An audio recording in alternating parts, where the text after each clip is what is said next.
So, according to Egyptian officials, Israel proposed a 2 month pause in fighting in exchange for Hamas releasing the remaining hostages they hold in Gaza Strip in a phased approach. Now, in a proposed first phase, Hamas would release women, men over 60, and critically ill hostages. Subsequent phases would involve the release of female Israeli Defense Force soldiers, civilian men under 60, Israeli male soldiers, and unfortunately the bodies of hostages that have been killed if available. Now, an anonymous Israeli official indicated that the proposal includes the IDF withdrawing from major population centers in the Gaza Strip, enabling Palestinian civilians to return to those areas. Now, Hamas rejected the proposal, knowing full well that the hostages are actually leverage here. There are several hints that the U.S. is working in the background of these negotiations, which Israel is generally obliged to listen to due to the amount of aid they receive from the U.S. So let's discuss exactly what kind of aid Israel does receive from the U.S. Well, Israel receives a significant amount as it is one of the few countries with special status with the U.S. Unlike the mutual defense agreements the United States has with allies such as Japan and NATO members, the relationship with Israel is pretty distinct. Israel is classified as a major non-NATO ally, granting it special access to aid packages as well as advanced U.S. military technology and platforms. So what does that aid look like on paper? So since 1946, Israel has received nearly $300 billion in aid when adjusted for inflation.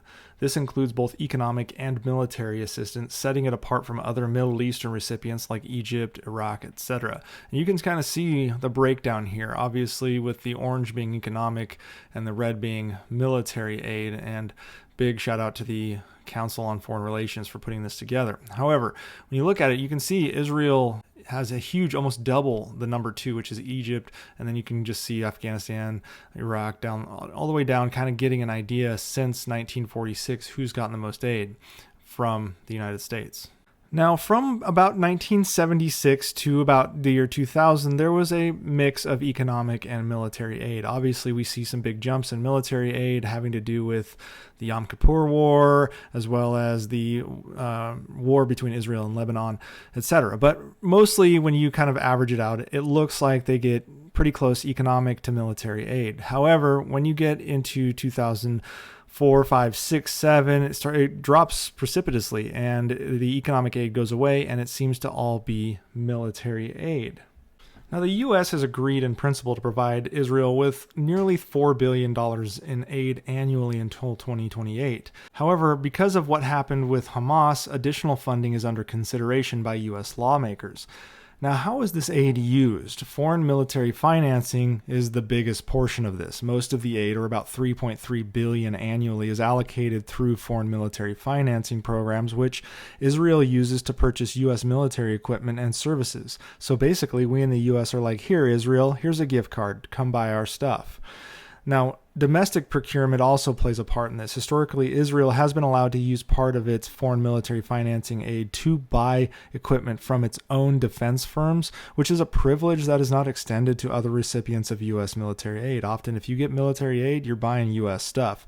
And this is actually scheduled to be phased out soon, which puts Israel on the same footing as other countries that get foreign military financing from the U.S. There is also missile defense collaboration, which the U.S. provides $500 million annually to Israel, but also goes somewhat into its own pockets because the U.S. and Israel work jointly on missile defense projects, including the Iron Dome, David's Sling, and the Arrow 2 systems. Now, there is oversight. The transfer of U.S. military equipment to Israel is governed by U.S. law. Major weapon sales require presidential notification to Congress within a 15-day period, specifically for sales to Israel, and the Congress gets to review and approve as well. Now, congressional authority has the power to block the sale, although it's never done it before. At least for Israel. It's done it for other countries, Turkey specifically. Israel gets an expedited process where in urgent cases, the president can bypass Congress, which is a process that Biden has used for both Israel and Ukraine. But obviously, when it goes for a long-term period, Congress can start to override and rein in the president's power to give military aid. Now, Israel also has a law that defines a qualitative military edge. And this law came into force in 2008, and it is a policy that ensures Israel can counter significant conventional threats with minimal damage. It originated from NATO's Cold War strategies. Now, the U.S. ensures that its arms sales to other Middle Eastern nations do not undermine Israel's qualitative military edge by offsetting arms provisions to Israel, by increasing them to Israel, or decreasing what we can give to other countries that could potentially challenge Israel.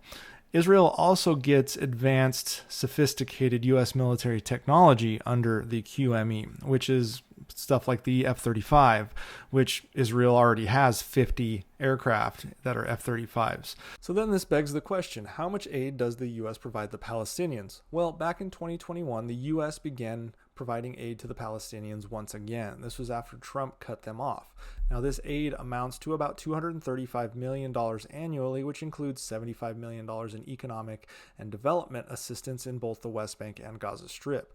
The U.S. also gives $10 million for peace-building programs through the U.S. Agency for International Development, and an additional $150 million in humanitarian assistance for the UN Relief and Works Agency for Palestinian Refugees. So we do give money to the Palestinians. It's just not nearly as much as we give to the Israelis, and it definitely is not any kind of military support to the Palestinians, as that would likely end up in the hands of Hamas, which obviously would be undermining our own efforts with Israel. So that is just a top level look at exactly how much aid the U.S. gives both Israel and the Palestinians, as well as kind of the reason why Israel does come to the table and listen to what the United States has to say.